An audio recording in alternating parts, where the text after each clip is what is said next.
एक आदमी की 4 पत्नियां थीं। वो अपनी चौथी पत्नी से बहुत प्यार करता था और उसकी खूब देखभाल करता। वह उसको सबसे श्रेष्ठ देता। वो अपनी तीसरी पत्नी से भी प्यार करता था और हमेशा उसे अपने मित्रों को दिखाना चाहता था। हालांकि उसे हमेशा डर था कि वो कभी भी किसी दूसरे इंसान के साथ भाग सकती है। वो अपनी दूसरी पत्नी से भी प्यार करता था। जब भी उसे कोई परेशानी आती तो वे अपने दूसरे नंबर की पत्नी के पास जाता और वो उसकी समस्या सुलझा देती। वो अपनी पहली पत्नी से प्यार नहीं करता था, जबकि पत्नी उससे बहुत गहरा प्यार करती थी और उसकी खूब देखभाल करती। एक दिन वो बहुत बीमार पड़ गया और जानता था कि जल्दी ही वो मर जाएगा।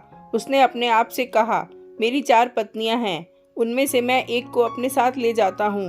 जब मैं मरूँ तो वो मरने में मेरा साथ दे। तब उसने चौथी पत्नी से अपने साथ आने को कहा तो वो बोली, नहीं, ऐसा तो हो ही नहीं सकता, और चली गई। उसने तीसरी पत्नी से पूछा तो वो बोली कि जिंदगी बहुत अच्छी है यहाँ, जब तुम मरोगे तो मैं दूसरी शादी कर लूँगी। उसने दूसरी पत्नी से कहा तो वो बोली, माफ़ कर दो, इस बार मैं तुम्हारी कोई मदद नहीं कर सकती। ज़्यादा से ज़्यादा मैं तुम्हारे दफनाने तक तुम्हारे साथ रह सकती हूँ। अब तक उसका दिल बैठ सा गया और ठंडा पड़ गया। तब एक आवाज़ आई, मैं तुम्हारे साथ चलने को तैयार हूँ, तुम जहाँ जाओगे मैं तुम्हारे साथ चलूँगी। उस आदमी ने जब देखा तो वो उसकी पहली पत्नी थी। वो बहुत बीमार सी हो गई थी, खाने पीने के अभाव में।